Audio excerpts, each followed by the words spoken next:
Top Fundente Fundación y su proyecto Cálidos presentan su programa radial Hablemos de Caleños Somos Todos. Un programa que al difundir cultura y conocimiento, así como al narrar la historia de Cali y sus costumbres, pretende crear y fomentar el sentido de pertenencia por ella. Hablemos de Caleños Somos Todos.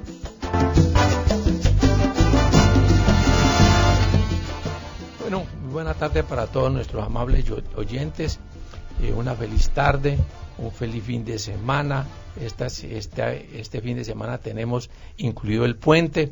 Entonces, para todos ustedes, un feliz fin de semana y un feliz puente. Hoy vamos a hacer un poquito, vamos a cambiar el orden por razones que mejor ustedes después comprenderán. Vamos a entrar rápidamente con el doctor Adolfo Vera, porque tiene algunos compromisos personales que pues algún día creo que vamos a poder tener la oportunidad de tener aquí en nuestros micrófonos a un personaje que es mejor no decir quién es, porque de todas maneras va a ser en ese día una gran sorpresa. Doctor Vera, muy buena tarde, ¿cómo está usted? Hola, mi querido Jorge, gracias a Dios, sanos y salvos en medio de la pandemia y en medio de las confrontaciones. Yo creo que apocalíptico. Hoy 24 de junio, finalizada la extenuante, horripilante y muchas veces degradante contienda electoral para las justas presidenciales de este año, debemos reflexionar profundamente sobre el alcance de nuestros deberes y derechos ciudadanos. Es un histórico axioma que nadie nunca hizo experiencia en cuerpo ajeno.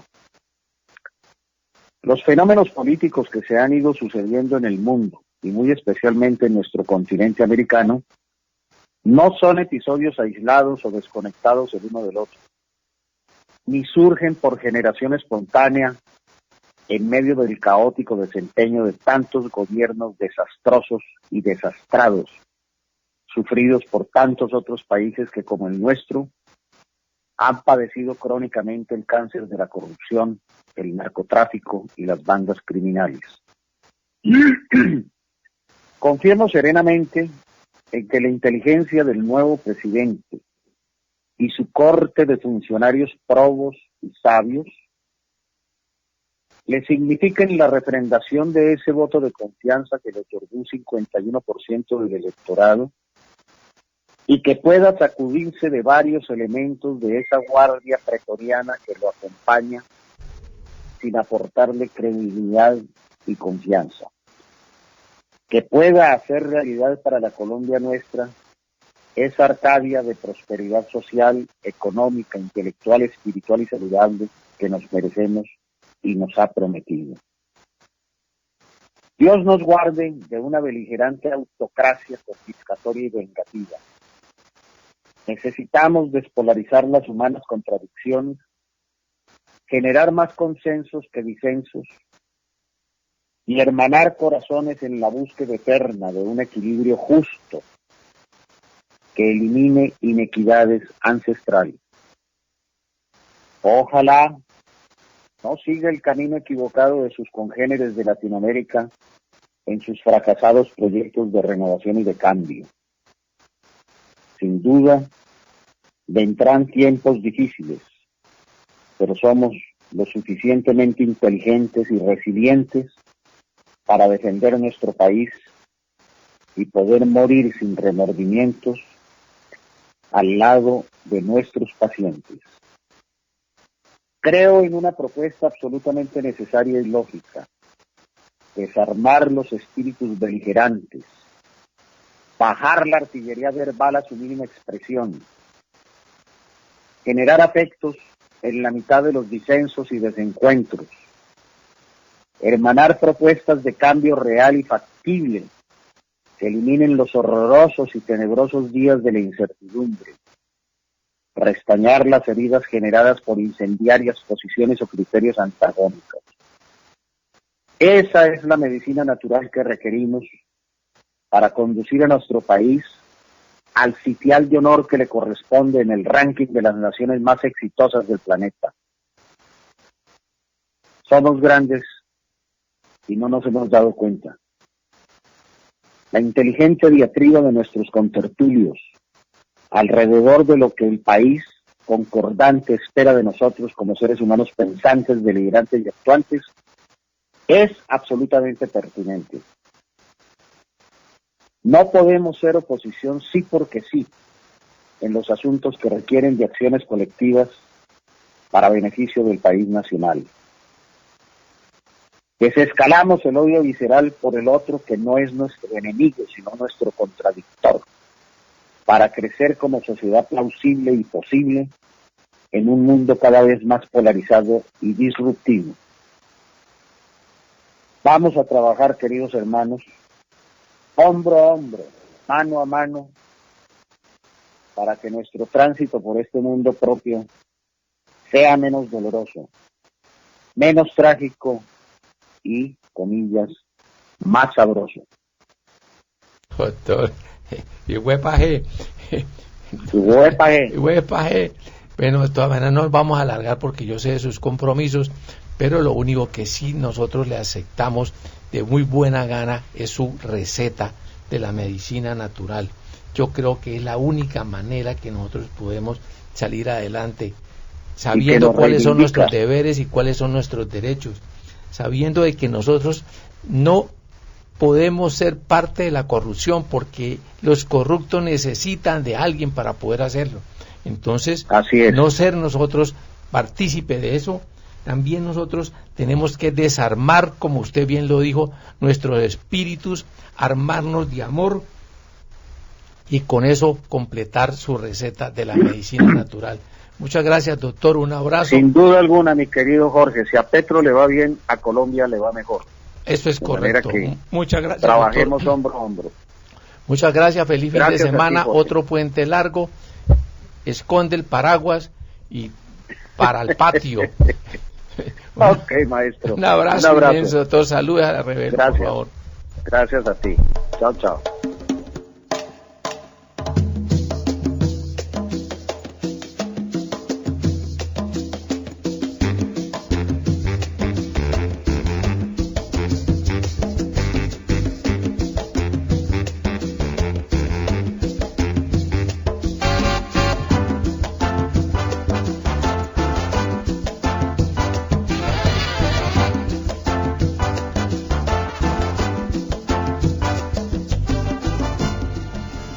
Muy bien, ya hemos oído las palabras del doctor Adolfo Vera. Estábamos precisamente escuchándole la receta de su medicina natural, que nosotros creemos que es lo mejor que podemos hacer. Bueno, estamos ahora entrando, como dice, en tierra derecha, en cuestiones de nuestro programa del día de hoy. Vamos a hablar de algo bastante interesante. Todos nosotros conocemos que las ciudades tienen algo que se llama memoria, y nosotros hemos luchado desde nuestros programas por la memoria urbana de nuestras ciudades, por mantener nuestras tradiciones, nuestras costumbres, que eso es lo que hace que de alguna manera u otra nosotros podamos vivir en comunidad y aplicar un poco algo que la medicina natural que el doctor Adolfo Vera nos ha dado en el día de hoy, podamos aplicarlo. Y de esa manera nosotros también podemos crear sentido de pertenencia por la ciudad. Conociéndola, cuidándola, es la única manera que nosotros podemos, y aparte de eso, ¿no? Pues aplicando nuestros deberes y nuestros derechos. Bueno, pasamos a otro tema en este momento, que es... Sí, muy buenas tardes. Saludamos a la mesa de trabajo. Le manifestamos toda nuestra gratitud porque nos encontramos hoy nuevamente para compartir herramientas de amor para aprender a vivir mejor. Bueno, y esas herramientas para vivir mejor entonces nos permiten saludar la mesa de trabajo, ¿no? Para poder sacar esto adelante. Tenemos aquí a la señorita Lupe Acredo. Bienvenida, Lupe, muy buena tarde. Gracias, un saludo a todos. Pues hoy es viernes, el cuerpo lo sabe, estamos animados. Bastante, ¿no? Bastante, qué bueno mantener siempre esa energía vital arriba, ¿no? Bueno, Sí. y tenemos aquí en nuestra mesa un invitado muy especial que precisamente las palabras iniciales de hablar de la ciudad, de la memoria urbana de la ciudad, de sus costumbres y todo lo que la identifica, pues el personaje que tenemos aquí en nuestra mesa, a quien le agradecemos profundamente el hecho que esté aquí, sacando tiempo de sus múltiples ocupaciones, el arquitecto Enrique Pinzón. Enrique, usted que ha sido testigo y al mismo tiempo forjador de esta ciudad de Cali, bienvenido. Muchas gracias, Jorge. Muchas gracias a mis compañeros aquí de mesa de trabajo el día de hoy. De verdad es un motivo muy especial poder tener esta plataforma para hablar de la ciudad. Nos complace poderlo hacer. Gracias, Jorge. Gracias para los compañeros de la mesa. Gracias porque hay tantas cosas por comentar, tantas cosas por decir y no quedarnos allí, sino tantas cosas por hacer. Sí, porque es que la responsabilidad no solamente está en decir, denunciar y quedarnos allí. La responsabilidad nuestra es que también tenemos que aportar, no solamente nuestros gobernantes, y lo hemos dicho muchísimas veces en nuestros programas, son los que tienen la obligación de sacar adelante o sacarnos adelante. No, es que nosotros también somos parte de la patria, somos parte del mismo barco que tenemos que empujar todos en la misma canoa, con los mismos remos, y esta es nuestra responsabilidad. Gracias, Enrique, de todas maneras. Gracias a ti, Jorge, por esa oportunidad y el hilo conductor de nuestras reflexiones, hacer. Estamos comprometidos con construir una ciudad, con construir una nación. Y bueno, ¿eso dónde empieza? En nosotros mismos. Eso es correcto. Totalmente de acuerdo. Germán, ahora sí, sigamos entonces con nuestras palabras de herramientas para el amor. Muy buenas tardes. Estamos saludando a todos los oyentes que en estos momentos se están sintonizando al programa Hablemos de Caleños Somos Todos. Desde días anteriores hemos iniciado un ciclo de sensibilización consciente, donde venimos compartiendo información que tiene que ver con herramientas de amor para una mejor comprensión de nuestra vida. No existen situaciones ni circunstancias negativas, ni personas malas que quieran causarnos daño. Lo que sí existen son situaciones, circunstancias y personas con quienes somos correspondientes para hacer nuestros aprendizajes. Y muchos de esos aprendizajes aún no los logramos comprender ni aprovechar eficientemente. Las circunstancias de la vida son la escuela donde la conciencia se desarrolla y la comprensión que la nutre es el resultado de aprovechar con sabiduría todo aquello que la vida me ofrece a través de las diferentes circunstancias, situaciones y personas con las que diariamente nos relacionamos. Mientras que el odio, el sufrimiento, el rencor, la agresión y la enfermedad son el resultado de la ignorancia, pero la ignorancia se supera comprendiendo las experiencias de la vida. Entonces, ya no somos necesarios volver a vivir experiencias de sufrimiento. Ni el rencor ni el odio volverán a tener justificación, por lo cual desaparecen, al igual que el dolor y la enfermedad. La vida nunca repite situaciones que ya has comprendido. Todo lo que hacemos con amor funciona súper bien.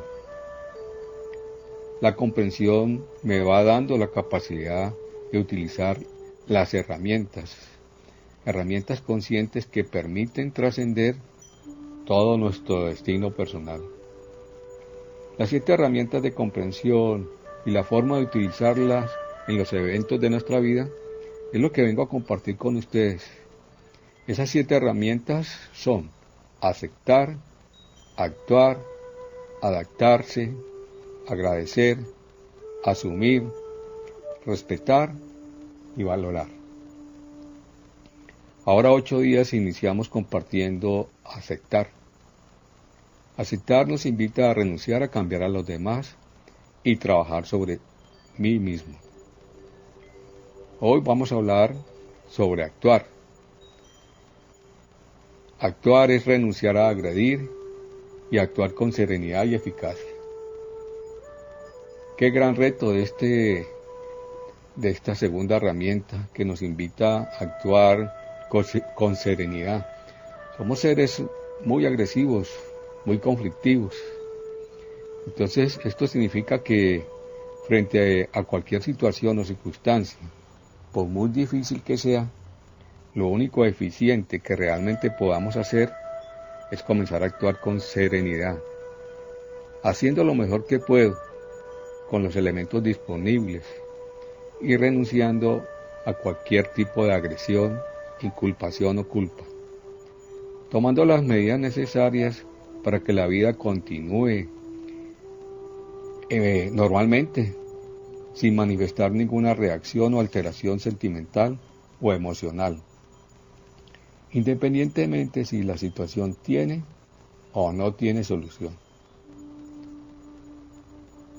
Nosotros como ignorantes ocultamos nuestra incapacidad a través de la agresión.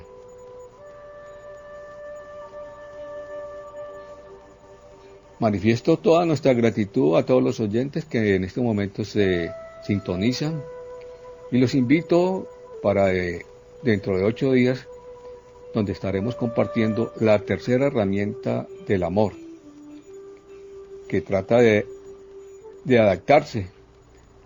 Adaptarse nos invita a renunciar a huir del lugar que nos corresponde y adaptarnos a él. Una feliz tarde y nos vemos dentro de 8 días. Bueno, hemos empezado a compartir esta información de las herramientas de amor como un proceso de sensibilizarnos. Ya nuestro amigo acá de la mesa decía que el trabajo empieza por nosotros mismos. Los primeros que tenemos que comenzar a darnos cuenta que hemos llegado en un proceso en el cual adquirimos ignorancia y muchas veces ni la comprendemos, y que ese proceso de comenzar a transformar esa ignorancia en actitudes y comportamientos de sabiduría, o sea, de entendimiento y comprensión, pues empieza primero con nosotros, dándome cuenta cuál es mi sistema de creencias, cuál es la información que yo recibí cuando niño o cuando adulto o en el medio donde me eduqué, me levanté, y entonces eso generó creencias. Entonces esa es la experiencia de la vida que nos va ubicando a nosotros en un lugar, y pues vamos pasando diferentes situaciones, porque llega un momento en que tengo que definir mi situación económica, cómo voy a comenzar a resolver mis problemas económicos. Comenzamos a tener relaciones con las personas, con la familia, tenemos pareja, adquirimos familia, y allí precisamente es el núcleo donde se comienza a formar el entrenamiento de comenzar a confrontar esa información que recibimos en nuestra infancia y de nuestros ancestros. Las comenzamos a confrontar y decimos, bueno, esto sí, esto que decía mi papá o esto que decía mi mamá sí es, o esto es lo que dice, con todo respeto, la cultura religiosa o de pronto un movimiento político. En ese momento uno dice, sí, esto sí o esto no. Bueno, el propósito realmente es que a través de un entrenamiento interno, de un reconocimiento y autoconocimiento y de autocontrol de sí mismo, pues vamos comenzando a crear en nosotros actitudes de menos agresividad, de menos imposición, y que nos permita crear fraternidad entre nosotros los humanos. Bueno, eso nos significa entonces que nosotros podemos aplicar una frase muy conocida, que el que no sabe lo que busca no entiende lo que encuentra. Muchas gracias, Germán, de verdad, oír sus palabras sabias acerca de estas herramientas de la vida es para nosotros muy gratificante. Pues hagamos una pequeña pausa de esta intervención primera y vamos a oír algo que se nos sale de las manos de nuestro devenir en nuestro programa.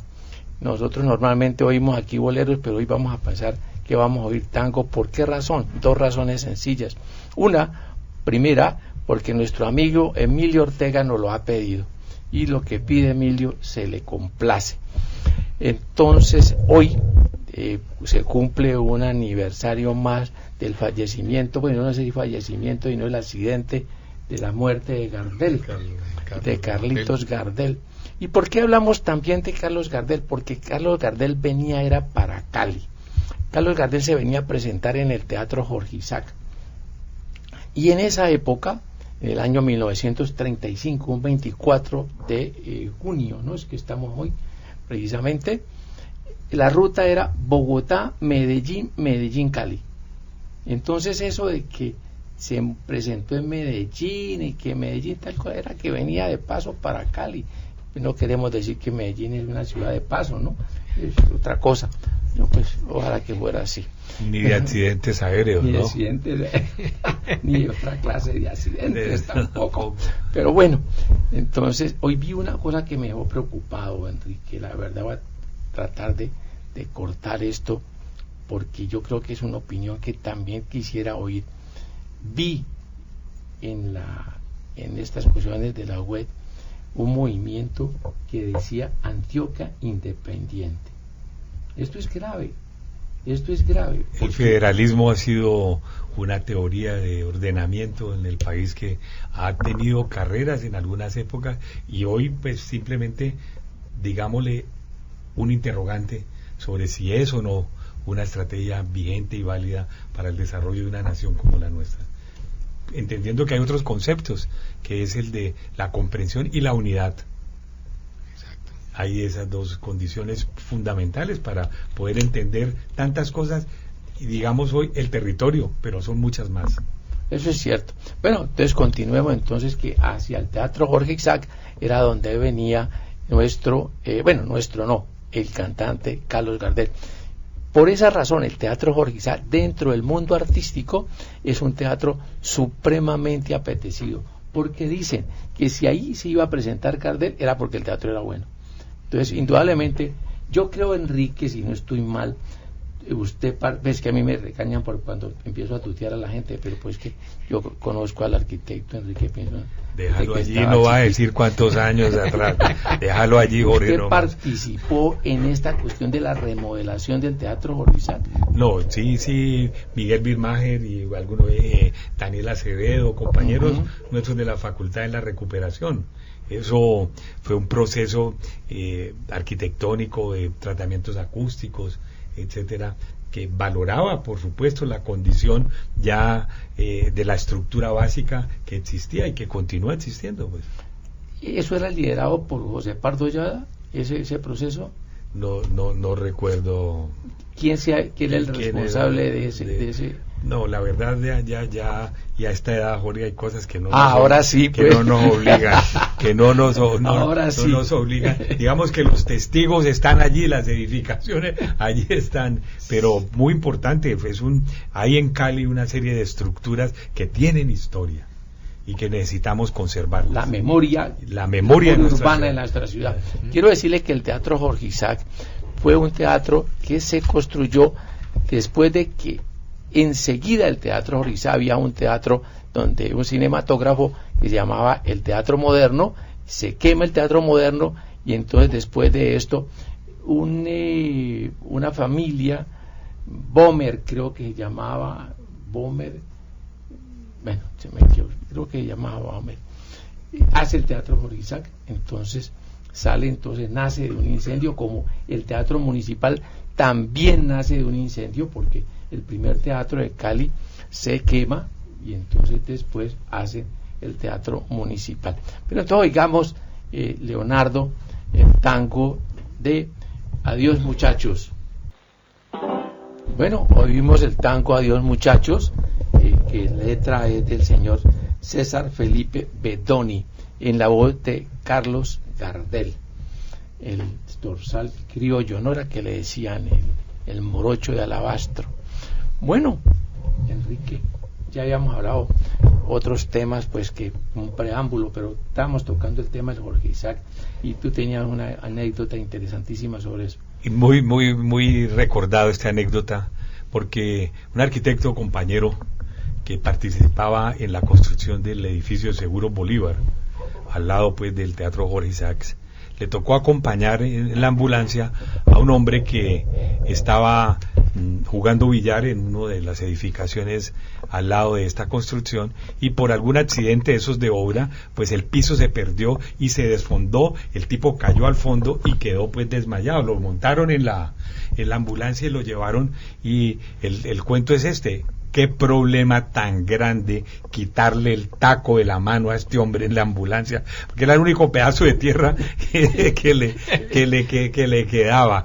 Parte de lo que son los procesos pues constructivos contienen, y más al lado de edificaciones de esta naturaleza. Era el edificio Orizas y al lado y se iba a construir el edificio de Seguros Bolívar, y así hay muchas construcciones. Participamos recientemente en la construcción del edificio de Banco Bogotá, Banco de Occidente, al frente de la Cámara de Comercio, y hay allí anécdotas también, por ejemplo, que la licencia de construcción se había obtenido muchos años antes, y llegó un momento en donde, si no se construía, el plan de ordenamiento territorial no permitía, y la legislación no permitía renovar la licencia, de tal manera que si no se acometía en muy corto plazo la ejecución de ese edificio, entonces la norma allí decía de hacer un edificio de 2-3 pisos. No puede ser. Entonces hemos tenido la oportunidad de participar en proyectos de esa naturaleza. Afortunadamente para la ciudad, el buen criterio del alcalde por esa época abrió espacios en interpretación de la legislación que permitió hacer un edificio muy representativo y muy importante para la ciudad. Y con eso hay muchas más historias. Yo, Jorge, si te parece, quisiera mencionar de la historia de la autopista oriental y Simón Bolívar, porque participé en un grupo profesional consultor que hizo los diseños en esa época de la Simón Bolívar, de la autopista Simón Bolívar, y allí el principio era que los vehículos que, teniendo destino diferente, usaban la estructura y la malla vial de la ciudad. Entonces era intersectarlos en el ingreso norte y por un perímetro lateral sacarlos de esa estructura de la malla vial y entregarlos al sur. Ese era el principio. El Ministerio de Obras por esa época financió esos estudios y esos diseños, un principio válido que continúa siendo totalmente válido, pero allí detrás de ello existía la oportunidad de acompañar el futuro sistema de transporte masivo de la ciudad. Yo les estoy hablando seguramente muchos de los que nos están escuchando y mis compañeros aquí de mesa no conocen de esta historia, pero es válida porque el principio que nos acompañó para fundamentar este diseño era que allí se creaba un límite urbano. La ciudad no se debía desdoblar, porque el desdoblar sería ocupar territorios como los que conocemos del distrito, con condiciones ambientales muy complejas por las inundaciones, muy complejas por la condición de llevar servicios públicos, muy complejas por crear en un límite o en una extensión de la ciudad horizontal, además, la comunicación con el centro de decisiones tan arraigado. Así que lo que nosotros proponíamos era esa vía se constituía en el límite urbano de la ciudad, pero en la interceptación de vías futuras que de manera perpendicular llegarían a ese eje, tenían en ese encuentro un sistema de intercambiadores modales de transporte. Quería decir que le estaba planteándose que el vehículo moto, el vehículo bicicleta, el vehículo carro, llegaba a ese sistema vehicular rápido que iba a ser acompañado también de la línea del ferrocarril, pensado como un ferrocarril rápido. Entonces el sistema de transporte masivo articulaba una coherencia en la ocupación del territorio, una coherencia en la movilidad y el desarrollo futuro de la ciudad. Bueno, pues el proyecto quedó aprobado con las reservas de áreas para que esos intercambiadores viales se dieran, la sección de la autopista también se diera, cosa que en la práctica fue superada, con una dificultad que es lo que quisiera destacar con esta historia, y es que extender la ciudad más allá del límite de esa vía significó que la capacidad de inversión del municipio se orientó a suplir las necesidades de ese sector. Eso es una olla, voy a denominarlo de esa manera, o una inversión de tal magnitud, todavía continúa dándose, porque son muchas las necesidades. Tengo entendido, arquitecto, que allí el gobierno japonés intervino y prestó una ingente cantidad de dinero para hacer proyectos de acueducto, alcantarillado, porque hay que tener en cuenta también que el nivel de estos barrios está por debajo del nivel de Río Cauca. Claro, la condición de los proyectos que acompañaron el desarrollo de la región, el desarrollo del Valle del Cauca, y aquí hay que mencionar el proyecto Salvajina, que fue un proyecto multipropósito. Quiere decir que allí no era solo el problema de generación de energía, sino el problema de control de inundaciones acompañado de un sistema de diques. Que eso se dio o se ha dado en parte con la vulnerabilidad que ha significado la ocupación de los mismos diques. Eso ha tenido un significado en el deterioro, pues, y la articulación a que sean áreas inundables. ¿Qué año era ese, arquitecto? Ya esa parte de la lección. Más o menos. Pues en esa época todavía estaba muy joven. Sí, no, de verdad sería de mucho riesgo comprometer una fecha, no lo recuerdo bien, pero los hechos son bien claros. Porque, perdón, yo me acuerdo que yo también participé en un estudio que hicimos junto con Otto Valderruten. Con Otto. Correcto, que pues desafortunadamente se nos fue. E hicimos un trabajo de un plan vial en donde se consideraba precisamente la autopista, esa autopista que usted está hablando, como un anillo que recorría, que le daba, circundaba la ciudad. Y habían unos círculos interiores que iban llegando hacia el centro, y volvía a aparecer entonces estas vías que usted está diciendo que llegan a esos sitios a través de unos nodos para que cuando llegara al centro de la ciudad se trabajara. Bueno, hubo grandes soluciones en esa época, aparecieron entonces las que, ¿cómo llaman estos?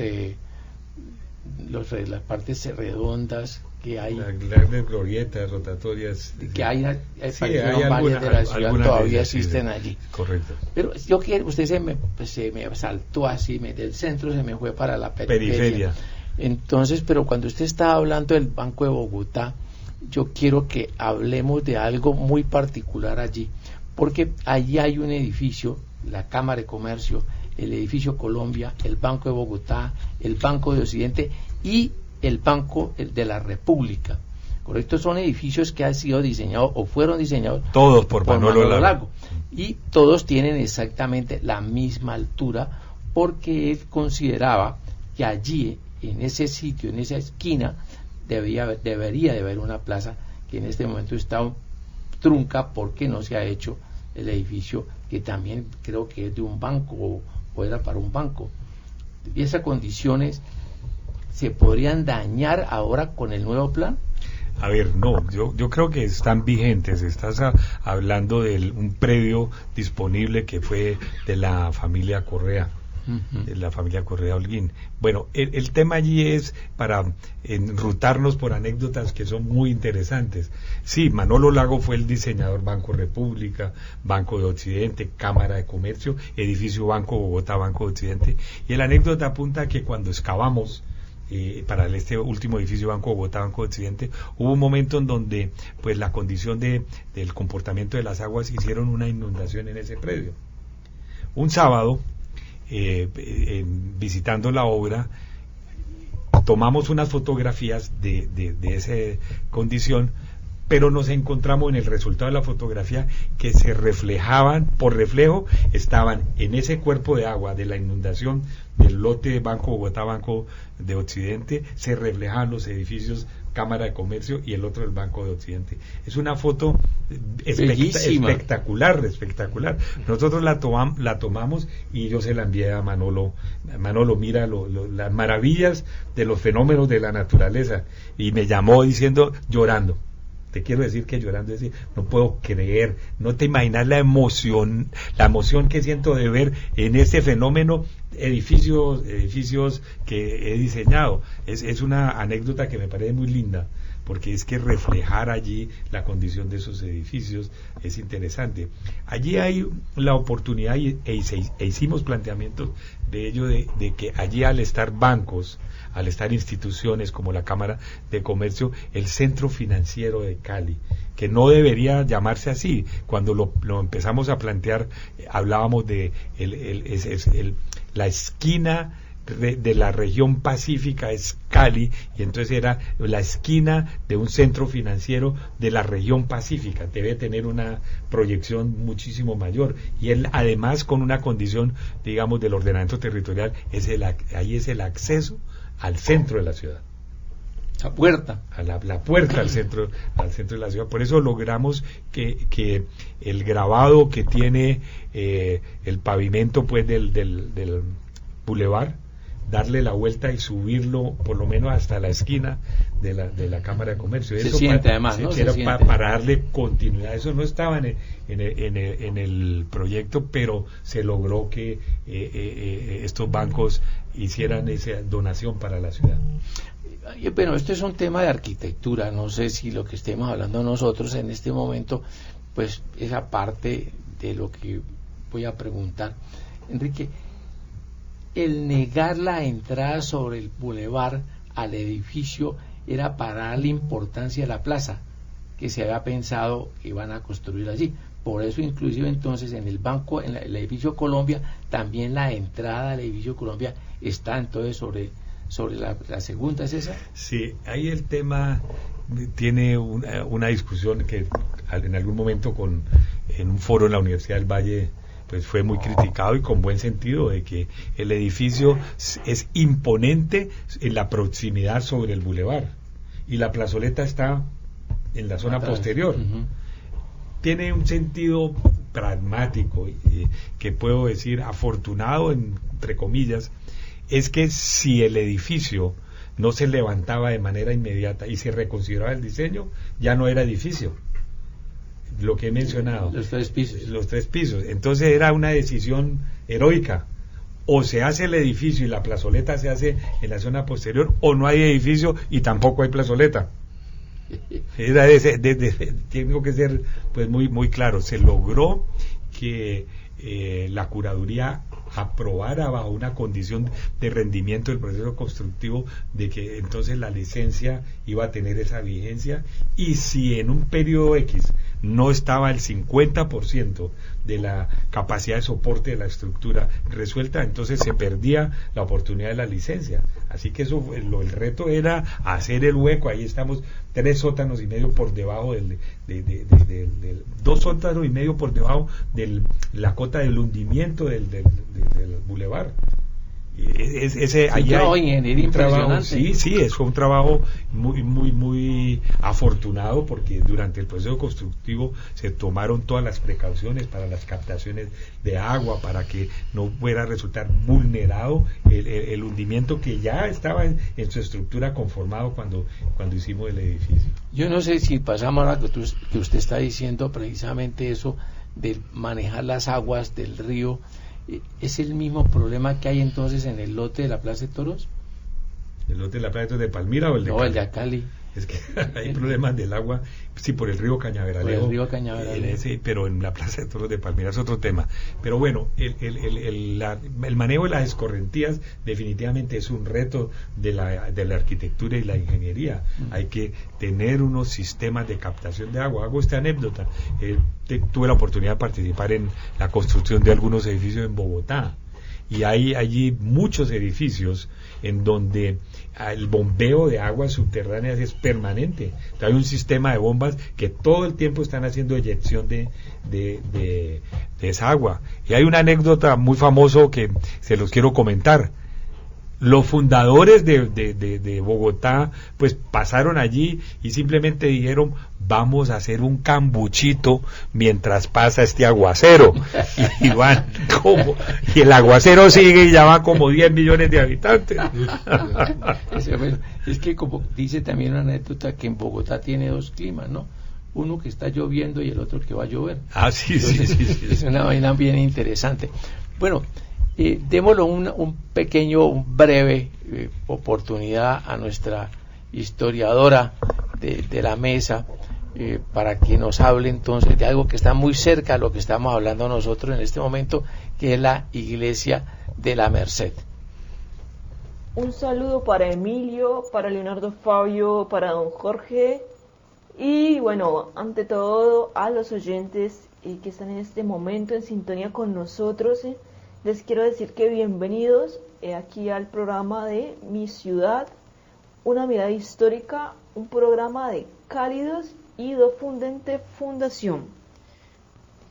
Y bueno, en nuestro primer episodio, ya entrando de lleno sobre iglesias, tenemos al complejo religioso de la Merced. Entonces, fue un 25 de julio de 1536, que por cierto ya falta que como un mes, ¿no?, para volver a conmemorar la fundación de Cali, para que estemos atentos. Pero bueno, volviendo al tema, en este año fundan la ciudad de Cali, y por si no sabían, en estas épocas cuando acostumbraban a erigir ciudades o territorios, se realizaba una Eucaristía inaugural, pues para bendecir la ciudad, ¿no?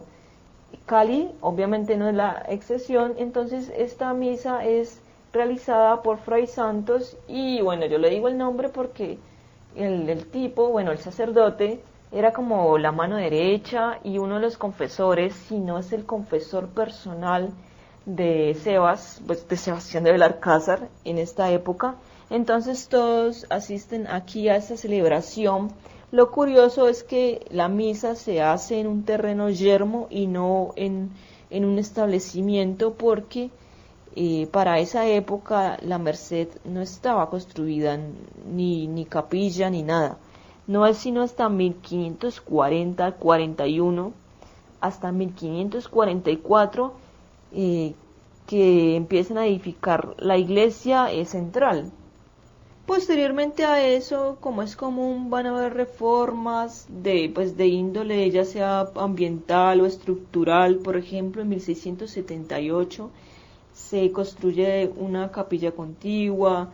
Luego viene la reforma casi que en todo el hemisferio de Cali por la explosión del 7 de agosto, en la que gran parte del templo central de la Merced pierde su estructura original, ¿no?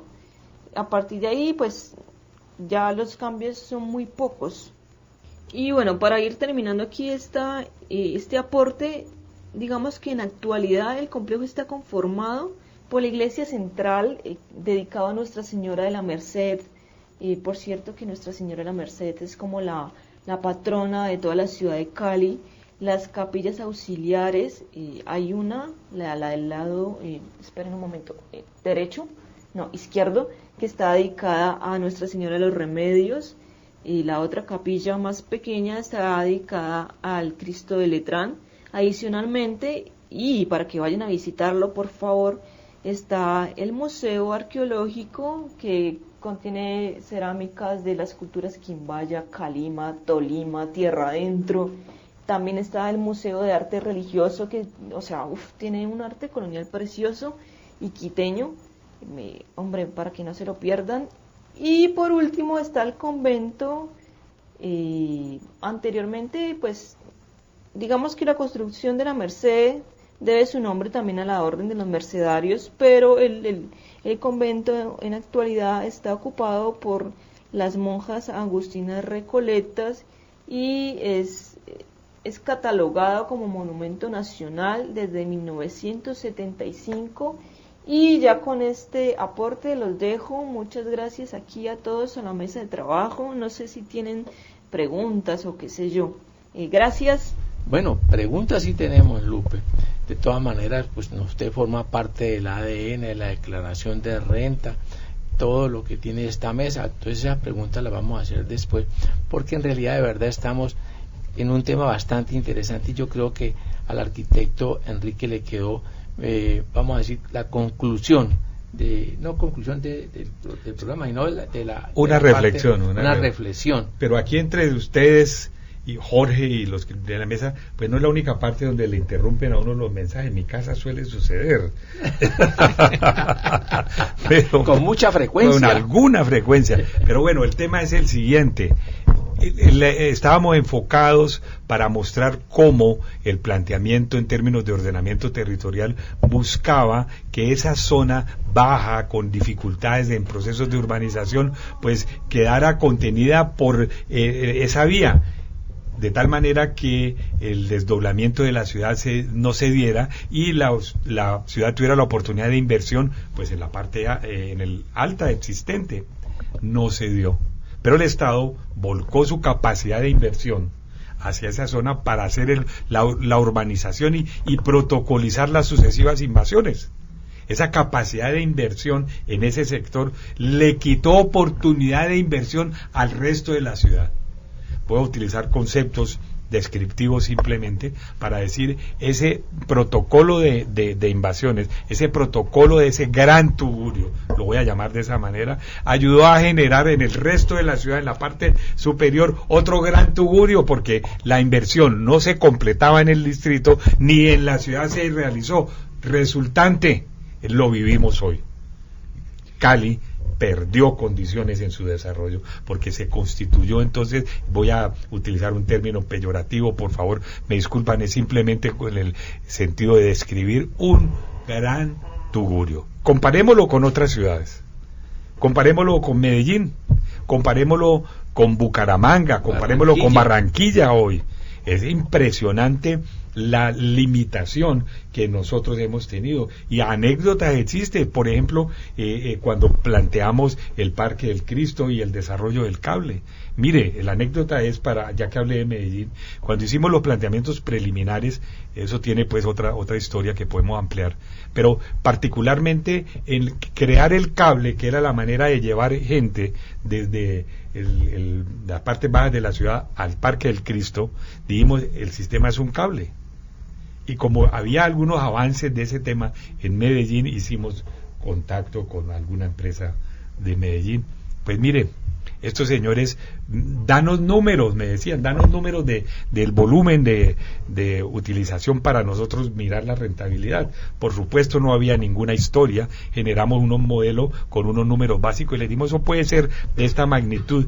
Entonces me dijeron, Enrique, ¿y cuándo podemos empezar a trabajar, hombre?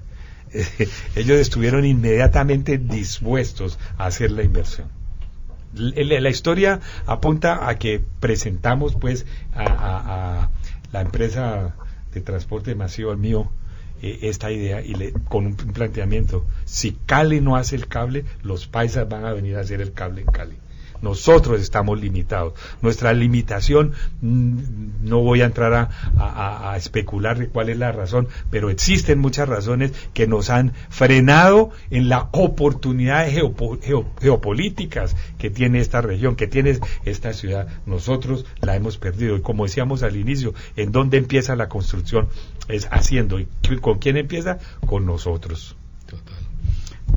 Enrique, de verdad es que estas cosas lo llaman a uno poderosamente la atención, pero hay dos temas que serían interesantes que abordáramos. Eso nos convirtió entonces en que la ciudad de Cali fuera una ciudad enana, porque nosotros no tenemos un desarrollo hacia arriba, todo lo de nosotros hacia los lados, y cada vez más costoso. Entonces ¿no hay una contradicción en eso? No, bueno, es una parte de cuál es la respuesta del ordenamiento del territorio en términos de densificación, pero el otro tema necesario de mirar es cuál es la relación de Cali región y su vinculación con el Pacífico. Entonces esta estructura está negada al Pacífico. Participé en los estudios del corredor Mulalólogo Guerrero, fase 1. Yo no quiero decir hace cuántos años para no seguir confesando. Se niega usted, doctor. Se niega usted a eso. Mi edad. Pero mire, años después pasó fase 2, llegó a fase 3. Hay trámite con un concesionario para el desarrollo de Mulalolo Guerrero, que acortaría de una manera significativa la distancia entre Cali y Buenaventura, además tomado desde la zona industrial de Yumbo, es decir, tiene unas connotaciones importantes y las conexiones con el aeropuerto, etcétera. Nosotros no solo hacia adentro no lo hemos mirado con la proyección necesaria, sino que la inscripción en ese marco geográfico, geopolítico, para entender que Cali es la esquina del Pacífico, no es Buenaventura, es decir, Cali es un barrio de Buenaventura, o Buenaventura un barrio de Cali, como queramos decirlo, de ese tamaño son las cosas. Sí, yo he tenido oportunidad de conversar con personas del extranjero que han venido a visitarnos a nosotros y hemos ido hasta Buenaventura, y ellos dicen exactamente lo mismo. Aquí no hay nada más que hacer. ¿Cómo es posible que nosotros, ustedes los caleños, hayan perdido esta oportunidad de ser un puerto? Es que estamos a 2 horas y media. Claro. Yo diría que no la hemos perdido, Jorge. Tenemos que recuperarla. Tenemos que recuperarla, y eso hay que conceptualizarlo y hacerlo. Enrique, en ese mismo plan también se puede entenderlo el ferrocarril, porque, por ejemplo, con anécdotas que usted también te está diciendo, unas personas vinieron del extranjero, franceses, y los llevé a que conocieran a Salento. Y entonces dijeron ellos que qué rico sería vivir por esas zonas. Y entonces le digo yo, pero es que esto es muy lejos de Cali. Y me dice, ¿usted cuánto cree que andamos nosotros diariamente en un tren en París? Entonces, ¿cómo vamos a perder eso? Entonces, nos da a nosotros pie a esto, porque ya nos cogió el tiempo, primero a decir de que tenemos que pensar entonces en una ciudad como región. Tenemos que pensar en que Cali, correcto, no es solamente estos límites que se trataron de colocar en la autopista, sino que el límite de Cali va más allá. Totalmente de acuerdo. Y hay un sistema de ciudades en el valle geográfico del río Cauca, en donde, ahora que mencionas, el ferrocarril tiene una función muy importante. Muy importante. Es que en tiempos de un anterior gobernador se habló de la electrificación de la línea del ferrocarril, pero ha habido una competencia en los transportadores que creen, pues, que, voy a hablar en términos de transporte masivo, no ha pelechado, no ha progresado los sistemas de transporte masivo, porque los mismos transportadores han equivocado el concepto. El concepto no es tener un montón de buses, el concepto es llevar gente. Completamente distinto. Y totalmente diferente. Yo lo llevo, bueno, al tuntún no, pero llevarlo en unos sistemas masivos como los que se han empezado a dar, por supuesto que nos demuestran de que en el tiempo hemos estado equivocados y necesitamos retomar y hacer y construir una verdadera ciudad. Hay una cosa importante que tiene que ver con la historia, ya nos está acabando el tiempo también, y es que Cali se empezó a desarrollar también con el tren. Uno de los primeros hitos que desarrolló la ciudad de Cali fue la construcción del tren del Pacífico, y el tren del Pacífico no arrancó en Cali, el tren del Pacífico fue en Buenaventura, venía para acá a la ciudad de Cali, buscando a la ciudad de Cali, y por eso Sebastián de Belalcázar mostraba que si al Pacífico era que estaba el desarrollo de nuestra ciudad. Bueno, hasta aquí llegó nuestro programa. Muchas gracias, arquitecto Enrique Pinzón. Gracias, Jorge, a ti. Me quedó faltando tiempo, nos quedó faltando tiempo. Muchas gracias a Lupe, muchas gracias a Germán, muchas gracias a Leonardo. Y para todos ustedes, un feliz fin de semana, y nos resta además invitarlos para que este domingo de 11 de la mañana a 1 de la tarde, en nuestro programa 24/7 de Vendiendo el Patrimonio Caleño, oigamos y escuchemos algunas cosas que también tienen que ver con interés de la ciudad de Cali. También está invitado doctor Enrique Pinzón a él, porque vamos a tocar un tema muy importante para la ciudad. Muchas gracias, esa es una oportunidad que tenemos de poder hablar de la ciudad, aceptado irrevocablemente. Gracias. Muchas gracias, Jorge. Gracias, compañero. Gracias, Jorge. Gracias, Lupe.